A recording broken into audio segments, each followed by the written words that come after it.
Os invito a abrir vuestras Biblias en la carta a Santiago capítulo 4. Pero antes estoy obligado a traer saludos, abrazos, recuerdos de las iglesias en las que he estado en Argentina en estos días. Como sabéis, he estado predicando en la iglesia Centro Crecer, en la iglesia Jesucristo Rey, en Córdoba, Argentina, y enseñando clases de consejería bíblica en el seminario William Carey, y es hermoso ver lo que el Señor está haciendo allí. Y como iglesias hermanas tienen el mismo problema que nosotros, que se quedan sin espacio. Pero la iglesia Centro Crecer ha plantado 5 iglesias en los alrededores y siguen estando sin espacio. Lo cual quiere decir que la palabra se está predicando fielmente y el Señor está trayendo a sus pies los que son suyos. Recuerdos de las iglesias hermanas allí y también de los pastores que pude visitar y conversar en Buenos Aires antes de regresar esta semana. Estamos en Santiago 4 y vamos a hacer un pequeño paréntesis en la serie de la primera carta de Juan y las cartas de Juan, porque a los pastores nos ha parecido bien tocar este tema muy candente, muy importante, que es el tema de la guerra espiritual. Y el título del sermón hoy es Nuestra guerra espiritual.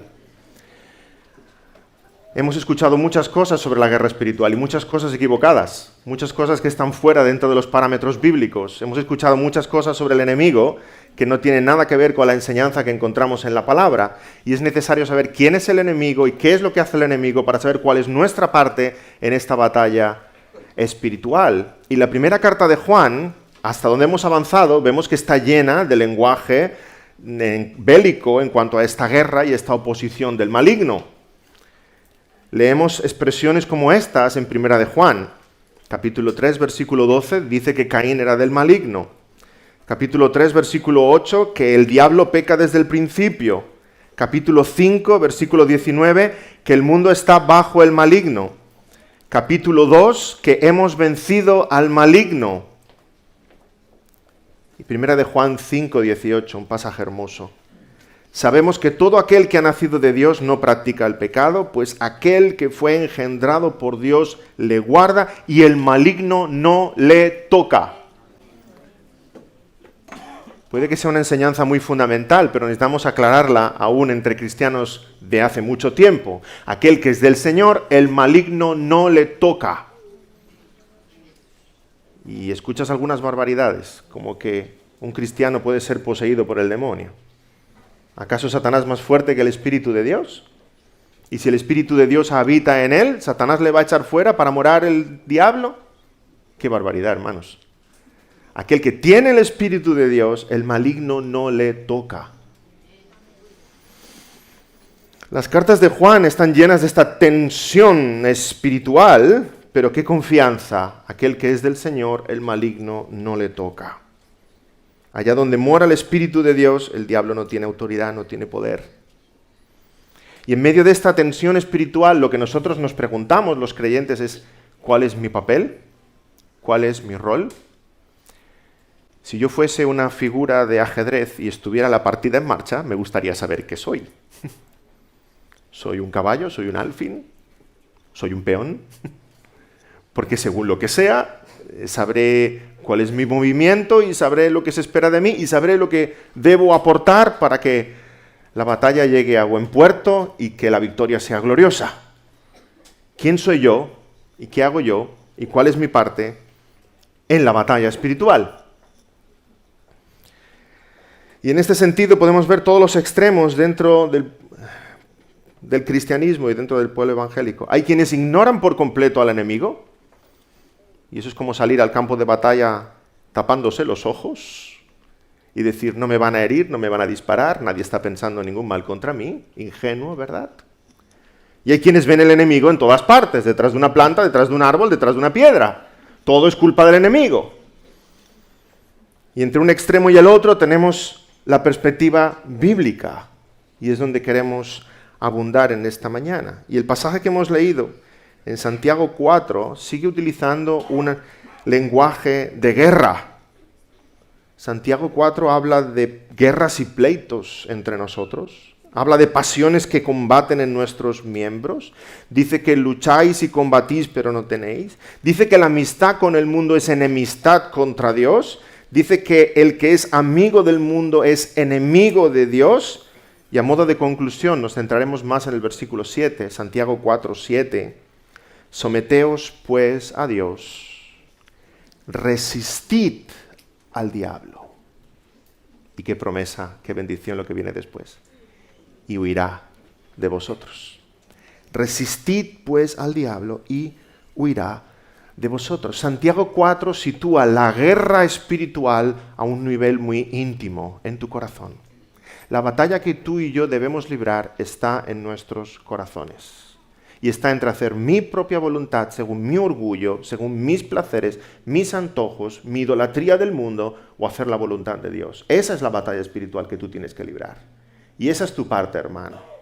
El campo de batalla no es el cosmos, el campo de batalla es tu corazón. Y el botín de guerra es tu corazón. Que sea para Cristo. Que sea para Cristo. La guerra espiritual empieza en el Edén. Vamos a hacer un poco de historia en el sermón de hoy. Vamos a empezar en el Edén y vamos a acabar en Apocalipsis. La guerra espiritual empieza en el Edén. Ahí se entabla, empiezan los términos de esta guerra espiritual, en el huerto del Edén. Dios creó a Adán y Eva libres para servirle, para obedecerle. Hermanos, el momento que Adán y Eva comen del fruto, ahí se acaba de verdad el libre albedrío. Ahí empezamos a ser esclavos del pecado. Pecan. Tienen libertad absoluta, excepto comer del árbol del bien y del mal. Eva come del fruto, lo ofrece a su esposo también come. El hombre se enemista con Dios, es destituido de la gloria de Dios. El pecado no empieza ahí, el pecado allá antes tenía una dimensión angelical, ¿verdad? Adán y Eva no fueron los primeros que pecaron, fue Lucifer el primero que pecó. Lucifer se había rebelado contra Dios por su orgullo, por su soberbia, por su vanagloria, y todos los que le siguieron, los ángeles caídos. Pero ahora Lucifer logra sus propósitos, que el pecado, la rebeldía tome forma humana, entre en una dimensión humana, entre nosotros. Y parece que Satanás ha vencido, porque pasa algo diferente entre los humanos que entre los ángeles. Entre los ángeles es una parte de los ángeles que caen, pero hay ángeles que se conservan puros por la gracia de Dios. Los ángeles escogidos, como dice la palabra. Entre la humanidad parece que Satanás ha conseguido sus propósitos, porque ataca directamente a los primeros padres. Ataca a la fuente. Es como contaminar un río desde su mismísima fuente. Si Adán y Eva ya pecan, toda la humanidad está destituida de la gloria de Dios. Todos van a heredar ese pecado, esa rebeldía en sus corazones. Parece que Satanás sale con la suya. Dios entonces describe las consecuencias del pecado sobre cada uno de nosotros. Eva, madre de todos los vivientes, dice que dará a luz con dolor. Adán, que cultivaba el huerto, le dice que la tierra será maldita por su causa y le producirá espinas y cardos. Y a la serpiente, además de condenarla a arrastrarse, le dice, y pondré enemistad entre ti y la mujer, y entre tu simiente y la simiente suya. Esta te herirá en la cabeza, y tú le herirás en el calcañar. Qué tremendo. Dios está aquí anunciando ya la victoria sobre su enemigo. Justo cuando empieza la guerra, ¿cómo es la soberanía de nuestro Dios? Ya está anunciando la victoria sobre su enemigo. La simiente de la serpiente herirá a Jesús en el tobillo, pero la simiente de la mujer aplastará la cabeza de la serpiente para siempre. Y desde entonces hay dos familias, los hijos de Dios y los hijos del diablo, y han estado enemistados durante toda la historia. Pero qué glorioso comprobar cómo anuncia Dios esta enemistad, en qué términos, y que ya anuncia la victoria de Jesucristo. Hay un pequeño detalle que se nos pierde en nuestra traducción al castellano, y es que la palabra simiente es femenina en nuestras Biblias, por eso dice esta. Pero la palabra simiente es masculina en hebreo. Así que el original en hebreo está apuntando claramente hacia Cristo. Dice así, pondré enemistad entre ti y la mujer, y entre tu simiente y la simiente suya. Él te herirá en la cabeza y tú le herirás a él en el calcañar. Cristo Jesús, sus pies fueron traspasados en la cruz, pero él aplastó la cabeza de la serpiente para siempre, venciendo a la muerte en el Calvario. Tenemos el Evangelio ya en Génesis capítulo 3. ¡Qué maravilla! La cruz de Cristo anunciada siglos antes de que Cristo viniera y se humanara entre nosotros. Pero hay otra cosa hermosa en ese versículo, Génesis 3:15, y es como Dios habla de la guerra espiritual. Dice claramente, lo hemos leído, pondré enemistad. Hermanos, es Dios quien le declara la guerra a Satanás. Dios no está en una situación de pasividad diciendo, ahí va, Satanás, la que me has liado ahora, y ahora ¿qué voy a hacer? ¿Voy a tener que arreglarlo de alguna manera? Bueno, pues tú lo has querido.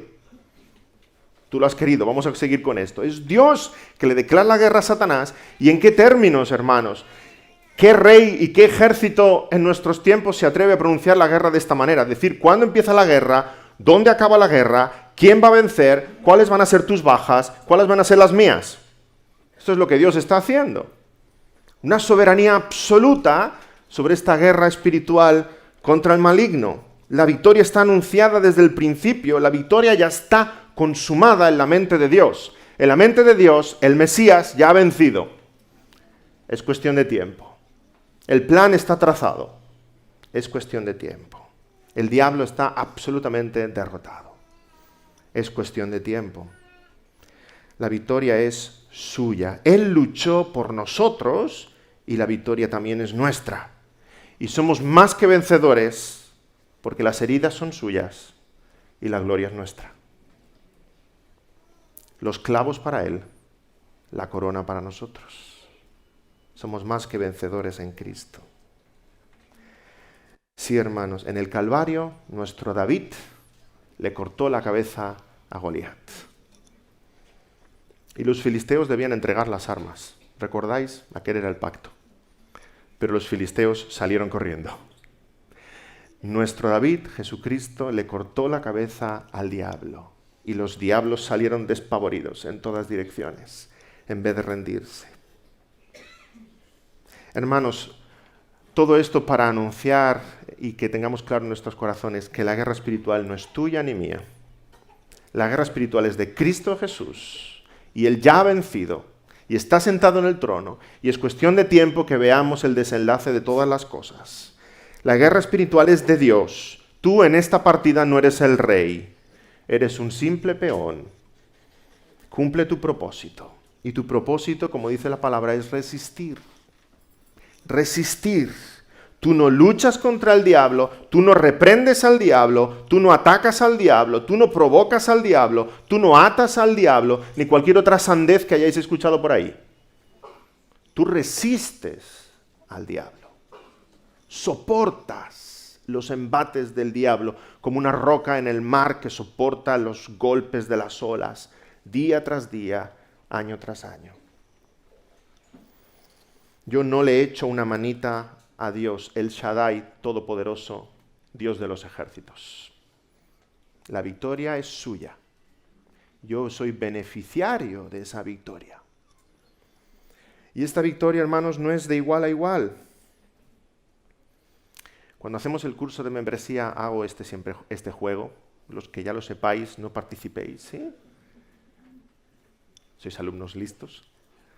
Que es el juego de decir cuál es el contrario. Si yo digo alto, vosotros decís bajo. Bien, me estáis siguiendo.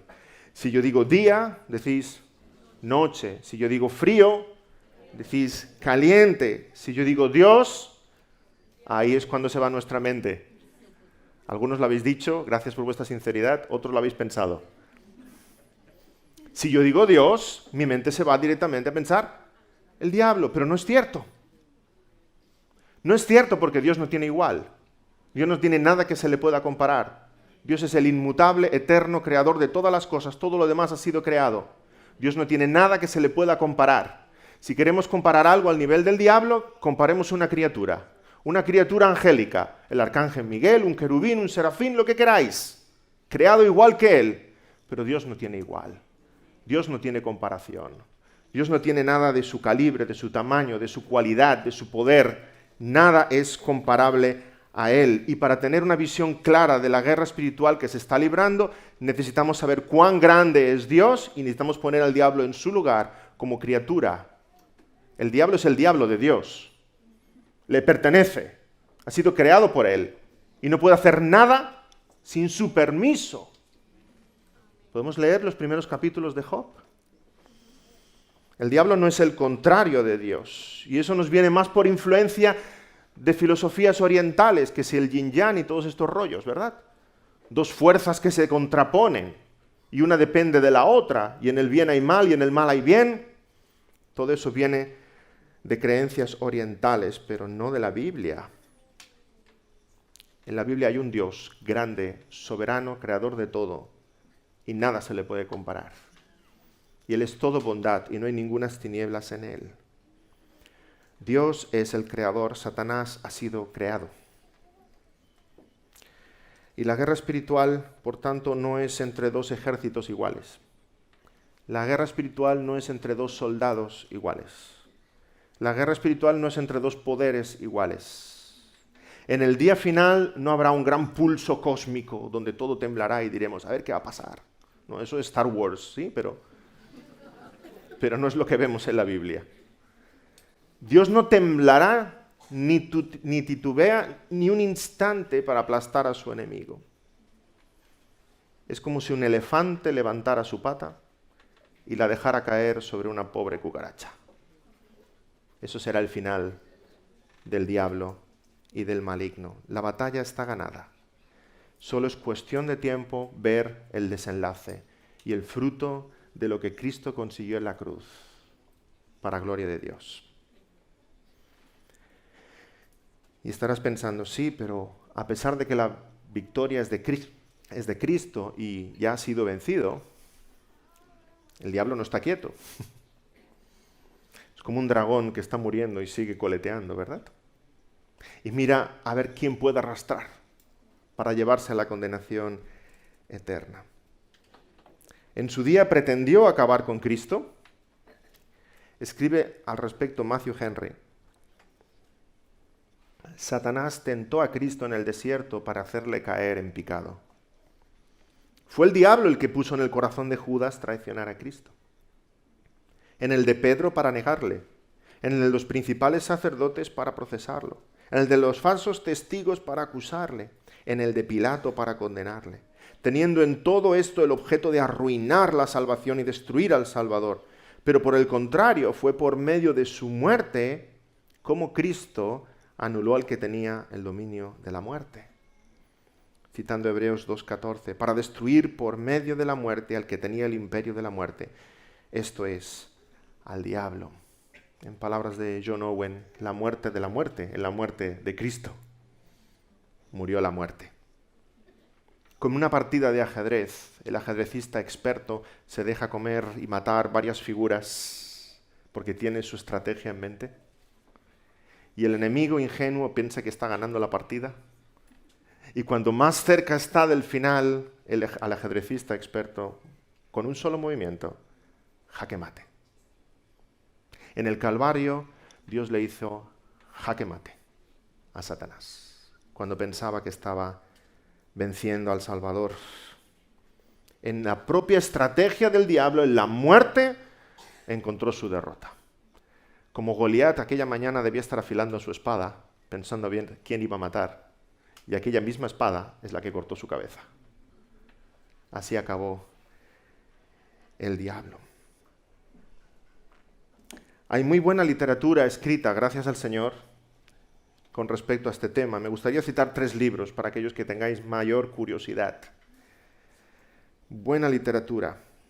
Por orden cronológico podemos citar la obra de Thomas Brooks, el puritano inglés, Remedios preciosos contra las artimañas del diablo. Remedios preciosos contra las artimañas de Satanás, que nos describe una a una todas las mentiras que el diablo va presentando delante de nosotros y dónde está la medicina en la palabra del Señor. Delicioso tratado para este tema. De forma más poética, C.S. Lewis escribió Cartas del Diablo a su sobrino.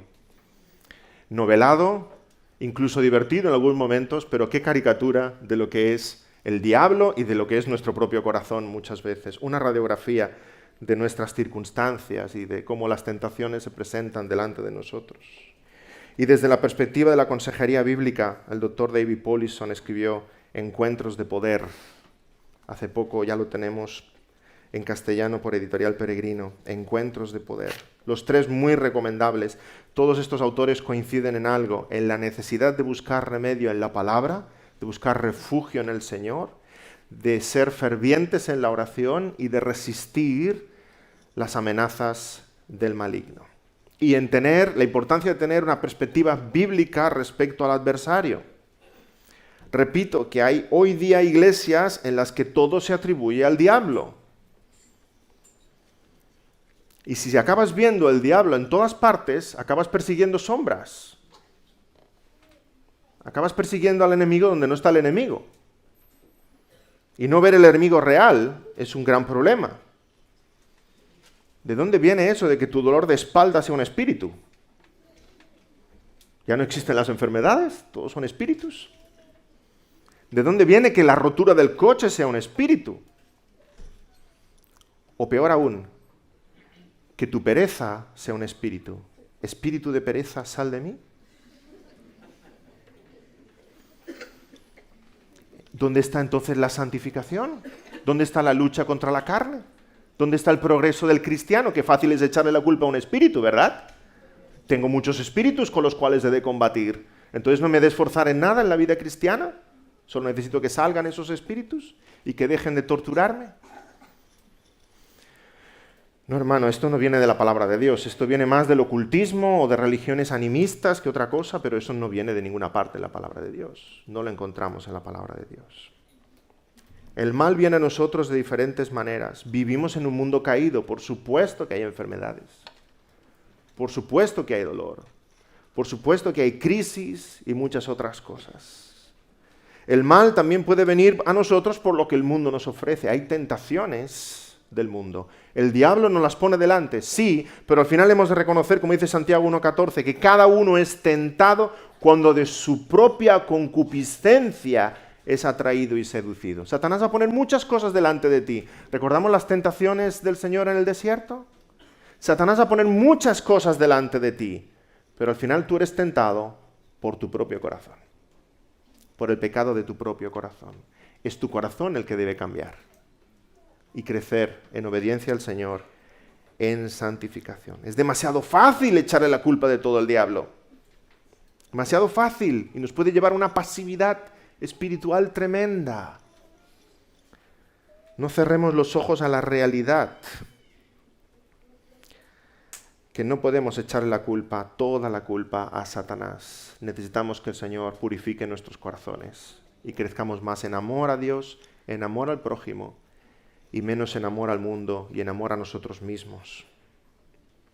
Según el modelo ekbalístico de ministerio, ekbalo significa echar fuera. Lo que el cristiano necesita es continuamente echar fuera demonios. Demonios que le oprimen, demonios que le privan de una vida de felicidad y de plenitud. Pero esa forma de entender la vida, como decía antes, nos conduce a una pasividad absoluta, porque el problema siempre está fuera, el problema nunca soy yo. No es que tenga que luchar con la pereza o con la lujuria, con el orgullo, es que tengo que quitarme de encima un espíritu de pereza, un espíritu de lujuria o un espíritu de orgullo. Nunca está en mi corazón el problema. Hermanos, lo que vemos en la palabra es que cada creyente tiene el mandato de luchar contra la carne, de crucificarla, de morir al yo, de amar al Señor, de no amar al mundo, de amar al prójimo, de servirnos, de andar en luz, creciendo en santidad, en santificación, negándonos a nosotros mismos y confiando en los recursos de Dios. Ahí está nuestra fortaleza. Necesitamos recordar cuál es la armadura del cristiano. Cotidianamente, Efesios 6:13 dice así: tomad toda la armadura de Dios para que podáis resistir en el día malo, habiendo acabado todo, estad firmes. Estad pues firmes, ceñidos vuestros lomos con la verdad, vestidos con la coraza de justicia, calzados los pies con el apresto del evangelio de la paz. Sobre todo tomad el escudo de la fe con que podáis apagar todos los dardos de fuego del maligno. Y tomad el yelmo de la salvación y la espada del Espíritu, que es la palabra de Dios, orando en todo tiempo con toda oración y súplica en el Espíritu, y velando en ello con toda perseverancia y súplica por todos los santos. Vemos aquí los recursos de Dios para estar fuertes, para estar firmes, para resistir. La justicia, la fe, la salvación, la oración, la iglesia, la palabra, son las armas para resistir. Para resistir. De nuevo, hermanos, la batalla es interior. Prosigue en nuestros corazones, pero esa batalla cósmica está vencida por Cristo. La batalla contra el pecado está en nuestros corazones. La batalla está vencida y el diablo lo sabe. El infierno no es la casa de vacaciones de Satanás. El infierno es su tormento. Esas imágenes populares, ¿verdad?, del diablo con el caldero. Casi que parece que el infierno es una fiesta. El infierno es su tormento, es su castigo, es su tortura. Va a pagar por ello en el infierno su rebeldía contra Dios. Y Satanás pretende arrastrar a tantos como pueda a ese castigo eterno. Lucifer y sus vasallos van a ser castigados por Dios. Y Satanás lo sabe. Pero mientras intenta seguir seduciendo y engañando tanto como pueda para hacer frenar el avance del precioso evangelio del Señor. La superioridad de Cristo es tremenda. ¿Recordamos el encuentro de Jesús con aquel endemoniado gadareno? ¿Dónde está la batalla? ¿Dónde está la lucha? Aquel endemoniado va corriendo a él y se clava de rodillas en el suelo. Y expresa lo siguiente, Lucas 8:28. Dice que lanzó un grito y postrando a sus pies exclamaba. Y en palabras de Mateo 8:28 dice: ¿qué tienes con nosotros, Jesús, Hijo de Dios? ¿Has venido acá para atormentarnos antes de tiempo? Satanás sabe muy bien lo que le espera. Está diciendo, no me toca, no se ha acabado todavía, ¿verdad? ¿Me toca ya la tortura del infierno? ¿Antes de tiempo has venido a echarnos al abismo? Pero sabe lo que le toca, sabe cómo acaba todo. A lo mejor somos nosotros los que necesitamos recordarlo. Antes de tiempo, los demonios saben muy bien lo que representa el juicio final para ellos. Somos nosotros que hemos de tener una actitud de victoria en Cristo. La victoria es grande. El Señor ha vencido ya. ¿Cuál es tu parte entonces, hermano? ¿Qué espera el Señor de ti y de mí mientras el último día se acerca? De nuevo, hay cristianos que equivocadamente le plantan cara al diablo. Lo increpan, lo atan, lo insultan, etcétera, etcétera, etcétera. Tal vez no han leído lo que dice Judas 8 y 9. Hablando de los falsos maestros, dice, estos soñadores mancillan la carne, rechazan la autoridad y blasfeman de las potestades superiores. Pero cuando el arcángel Miguel contendía con el diablo, disputando con él por el cuerpo de Moisés, no se atrevió a proferir juicio de maldición contra él, sino que dijo, el Señor te reprenda.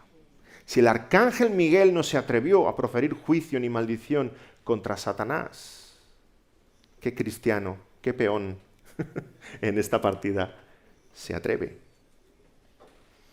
El diablo quiere llamar nuestra atención. El diablo quiere que hablemos más de él, más de la cuenta. No vais a escuchar muchos sermones míos hablando de Satanás, ¿sí? Puede que sea el único. Allá donde creemos en la predicación expositiva, allá donde se menciona el maligno, diremos lo justo sobre el maligno. Pero el diablo quiere tener demasiado protagonismo en nuestras iglesias y en nuestra vida espiritual. Quiere que pienses más en él que en la victoria de Cristo. Satanás es como un niño egocéntrico al cual no le han dado el papel principal en la obra de teatro del colegio y quiere liar la parda para que hablen de él sea sí o sí. Quiere llamar la atención sí o sí. Y hará lo que haga falta. El diablo está rabioso porque sabe que en la historia del universo es Cristo el vencedor y nuestro corazón late por Él, y le amamos a Él, y le adoramos a Él, y todas las criaturas van a doblar su rodilla delante del Señor Jesucristo en el día final. No, la Biblia no habla tanto del diablo como Él quisiera. La palabra nos dice lo justo sobre el enemigo. Hay muy pocas referencias a él. En el Antiguo Testamento se le llama el maligno, el demonio, Satanás. Donde aparece más es cuando el Señor Jesucristo llega. Cuando el Señor Jesucristo se encarna, entonces el diablo se encuentra con el Señor cara a cara. El Rey ha venido. El Rey ha venido. Y en los Evangelios vemos una tremenda guerra espiritual, donde el Señor es victorioso y muestra su poder sobre la creación, sobre la tempestad, sobre el viento, sobre los demonios, sobre todo lo creado. Con Cristo el reino se ha acercado. El diablo se encuentra cara a cara con uno que es más fuerte que él. Y después de echar un demonio, leemos en Mateo 12:29. Porque ¿cómo puede alguno entrar en la casa del hombre fuerte y saquear sus bienes si primero no le ata? Y entonces podrá saquear su casa. Jesús es el hombre más fuerte que ata al hombre fuerte. No tú. No intentes atar a Satanás. Él es el hombre más fuerte que entra a la casa del hombre fuerte y lo ata. Y porque lo ata, Jesús puede hacer lo que hace. Jesús puede hacer lo que hace. Cristo vino, ató al demonio para que su santo evangelio avance conquistando naciones y la verdad sea proclamada entre los hombres. A esto se refiere Apocalipsis 20, cuando dice: vi a un ángel que descendió del cielo con la llave del abismo y una gran cadena en la mano, y prendió al dragón, la serpiente antigua, que es el diablo y Satanás, y lo ató por 1000 años. Sí, somos amilenialistas. Creemos que estamos en el milenio. Creemos que Satanás ha sido atado. Creemos que la iglesia avanza y que Satanás está limitado en su poder para que el evangelio avance, alcance naciones y alcance corazones para su gloria. Curiosamente, hermanos, uno de los libros de la Biblia que más habla de Satanás es el libro de Job. Y todos lo conocemos. Uno de los libros en los cuales nos podemos sentir más identificados en esta batalla espiritual es el libro de Job. Job fue tentado por el diablo con el permiso de Dios, porque no podía tocarle sin el permiso de Dios. Y Job perseveró, confió en oración, en integridad delante de Dios. Y finalmente el diablo se apartó de él. Y Satanás aparece al principio del libro de Job, pero luego desaparece como la niebla en la mañana. Satanás se cita en el primer y segundo capítulo de Job y ya no se cita más. Job no hace ninguna referencia al diablo. Job no ve sus problemas, Job no ve Satanás detrás de sus problemas, Job solamente ve a Dios y la mano poderosa del Altísimo. En ningún momento vemos una relación entre Job y el diablo. Para nada. Job dice en el capítulo 30, con el poder de tu mano, Señor, me persigues. Job reconoce que nuestro Dios es un Dios soberano y todopoderoso y que incluso lo que el diablo pueda estar haciendo lo hace bajo los designios de Dios y con el permiso de Dios y bajo los propósitos de Dios. Por tanto, ¿cuál es nuestra función? ¿Cuál es nuestro rol? Resistir. Hermanos como Job, en integridad, en oración, en confianza, en la palabra, en comunión, resistir y el diablo huirá de vosotros. Resistir. Cuando escribí estas notas me acordaba de Marie Dugan, la francesa hugonota que estuvo encerrada, encarcelada en la torre de Constanza. Esperaban que su hermano, que era pastor, se acabara entregando, pero ella resistió. Durante 38 años, prácticamente toda su vida, encerrada en esa torre.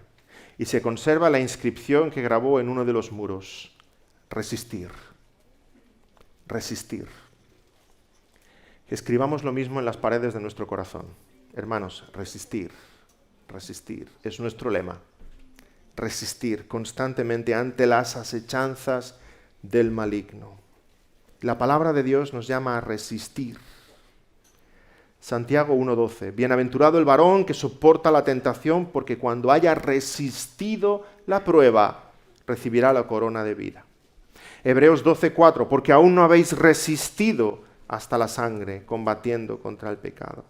Efesios 6:12, porque no tenemos lucha contra carne ni sangre, sino contra principados, contra potestados, contra los gobernadores de las tinieblas de este siglo, contra huestes espirituales de maldad en las regiones celestes. Por tanto, toma toda la armadura de Dios para que podáis resistir. 1 Corintios 10:13, no os ha sobrevenido ninguna tentación que no sea humana, pero fiel es Dios, que no os dejará ser tentados más de lo que podéis resistir, sino que dará también juntamente con la tentación la salida, para que podáis soportar. Y 1 Pedro 5, sed sobrios y velad, porque vuestro adversario, el diablo, como león rugiente, anda alrededor buscando a quien devorar, al cual resistid, firmes en la fe, sabiendo que los mismos padecimientos se van cumpliendo en vuestros hermanos en todo el mundo. No somos llamados a atacar, no somos llamados a atar, a inquepar, somos llamados a resistir, a apagar los dardos del maligno con el escudo de la fe. Y los dardos son muchos, y puede que en tu vida tú te estés sintiendo ahora mismo así, oh Señor. Son muchos dardos y muy grandes. El escudo de la fe para resistir, para apagarlos. Aunque el león ruge a tu alrededor. Y ruge fuerte. Y hace temblar. Dicen que el león que más ruge es precisamente el león más viejo. No sé, a lo mejor porque ha perdido todos los dientes y tiene más capacidad de resonancia. Es el más viejo, es el que menos corre. Y es el que menos capacidad tiene para morder, pero ruge muy bien. Lleva muchos años practicando.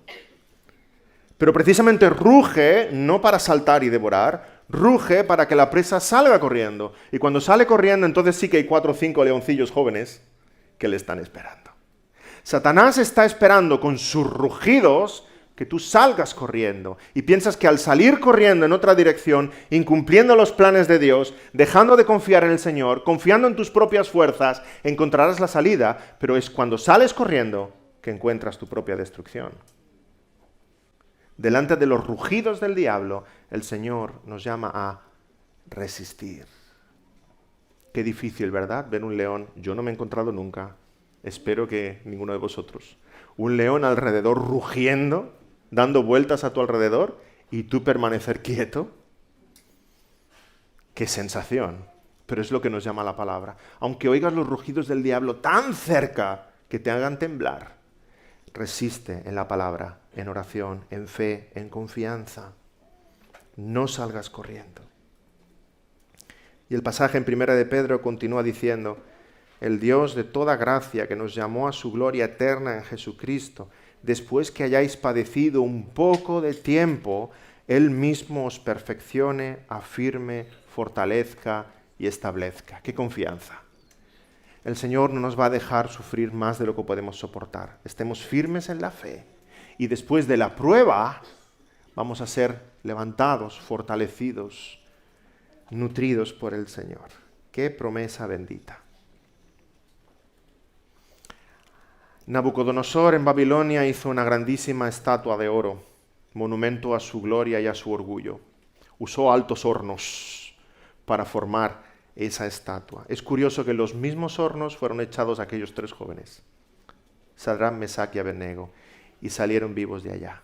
Monumento a la gloria de Dios, más grande que la estatua que Nabucodonosor pudo hacer. Dios forjó en ese horno de la prueba el corazón de sus hombres para su gloria, un verdadero monumento de la gracia y la providencia de Dios. En medio de la prueba, querido hermano, querida hermana, el Señor, aunque es un alto horno y las llamas son grandes y sientes muy de cerca la prueba, el sufrimiento, la tentación, la lucha, en ese horno de la prueba el Señor forma hombres y mujeres para su gloria, monumentos de la gracia de Dios. Por tanto, esa lucha espiritual es interior. La guerra que Dios declaró, Él la ha vencido, pero lo que significa esa batalla en nuestros corazones es una lucha constante contra el pecado. Esa es la batalla que tú y yo debemos librar cada día. Dice Santiago 4:1, ¿de dónde vienen las guerras y los pleitos entre vosotros? ¿No es de vuestras pasiones, las cuales combaten en vuestros miembros? El pecado, como un caballo de Troya, se ha metido en nuestro corazón y esa batalla está dentro de las murallas de nuestro corazón.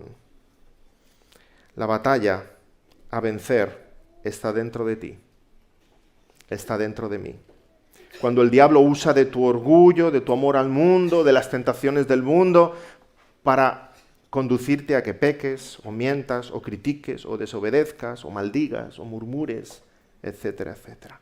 Cuando tu corazón es guiado por los deseos que más ama, por las concupiscencias, en vez de adorar a Dios y buscar aquello que honra a Dios y el Señor desea. La batalla se libra dentro de nosotros. Si resistes, el diablo huirá. Si resistimos, estaremos venciendo. Y el final de la guerra se acerca. Esperamos que el Señor venga pronto. Y el final será victorioso. Dice Isaías, un pasaje que se repite varias veces en el Nuevo Testamento. Por mí mismo hice juramento, dice el Señor. De mi boca salió palabra en justicia y no será revocada, que a mí se doblará toda rodilla y jurará toda lengua, y se dirá de mí, ciertamente en Jehová está la justicia y la fuerza. A él vendrán, y todos los que contra él se enardecen serán avergonzados. El triunfo del Señor será tremendo. Estamos deseando verlo. Toda rodilla se doblará delante de él, y toda lengua confesará que Jesucristo es el Señor. En el día final, cuando unos sean resucitados para acompañar al diablo y otros sean resucitados para acompañar a Cristo, toda rodilla se doblará delante del Señor. Y cuando la palabra dice toda rodilla, es toda rodilla, reconociendo su victoria, su señorío y su poder. Las rodillas de los ángeles y los querubines se doblarán con gozo y con alegría. Las rodillas de los santos se doblarán con gratitud delante del trono de Cristo. Las rodillas de los ateos se doblarán con tristeza. Las rodillas de los blasfemos se doblarán con dolor. Las rodillas de los diablos se doblarán chirriando, pero se doblarán. Las rodillas de todos se doblarán delante de Cristo y confesarán, Jesucristo es el Señor. Toda rodilla se doblará. Los creyentes doblarán su rodilla con mucho gozo, con mucha gratitud, con mucha adoración en sus corazones. Abraham, Moisés, Pablo, María, Lutero, Calvino, Livingstone, Spurgeon, tú y yo. Doblaremos nuestra rodilla delante de Cristo con sumo gozo, llorando de alegría. Pero también la de sus enemigos, dice el pasaje, aquellos que se enardecen serán avergonzados. Los que se han creído grandes en la historia, Alejandro Magno, Atila, Napoleón, Aníbal, los grandes gobernantes, Nerón, Pilato, Hitler, Stalin, los líderes religiosos de todos los tiempos doblarán su rodilla delante de Cristo. Buda doblará su rodilla delante de Cristo. Mahoma doblará su rodilla delante de Cristo. Confucio doblará su rodilla delante de Cristo. Y todos los papas de Roma doblarán su rodilla delante de Cristo. Los grandes ateos y enemigos de la cruz doblarán su rodilla delante de Cristo. Freud, Marx, Nietzsche, que escribió el Anticristo, doblará su rodilla delante de Cristo. Osama Bin Laden doblará su rodilla delante de Cristo. Todos los que han perseguido a la Iglesia en todos los siglos doblarán su rodilla delante de Cristo. Doblarán sus rodillas los agnósticos, los ecumenistas, los materialistas, los religiosos, los indiferentes, los ignorantes, los pasotas, los rebeldes, los posmodernos. Nadie se va a salvar. Todos doblarán su rodilla delante de Cristo y sus lenguas confesarán que Jesucristo es el Señor. Aun aquellos que no tienen piernas, Dios les dará piernas para que doblen sus rodillas delante de Cristo. Y aquellos que nunca han tenido lengua, Dios les dará lengua para que confiesen que Jesucristo es el Señor. Todos doblarán sus rodillas delante de Cristo. Tú también. En ese día tú también. No sé cómo. Si con mucho gozo, como los santos de Dios, o si tus rodillas van a chirriar como las rodillas de los demonios. Pero en aquel día vas a doblar tus rodillas delante de Cristo. Quiera Dios que se doblen tus rodillas hoy, con tristeza, con humildad, con pesar, para que en aquel día tus rodillas se doblen con sumo gozo y con suma alegría. No esperes aquel día. Dobla tus rodillas hoy, delante de nuestro Señor Todopoderoso. Hoy puedes hacer que en aquel día tu corazón esté lleno de gozo. Dobla tus rodillas hoy y confiesa: Jesucristo es el Señor, el Todopoderoso. Someteos pues a Dios, resistid al diablo y huirá de vosotros. Humillaos delante del Señor y Él os exaltará. Y decimos también con todos los santos: amén, Señor, ven pronto. Vamos a orar. Señor, anhelamos tu venida. Queremos que vengas ya, Señor. Queremos que vengas ya. Vemos como la cizaña crece, Señor. Vemos también como el trigo crece por tu gracia y por tu misericordia, pero deseamos el día de la siega. Ven ya, Señor, llévanos contigo. Nuestras rodillas se doblarán con sumo gozo delante de ti. Estamos esperando ese día glorioso en que tus enemigos sean postrados y tu iglesia sea glorificada. Señor, pero ahora, antes de que tu ira llegue, Señor, tú sigues venciendo con tu gracia.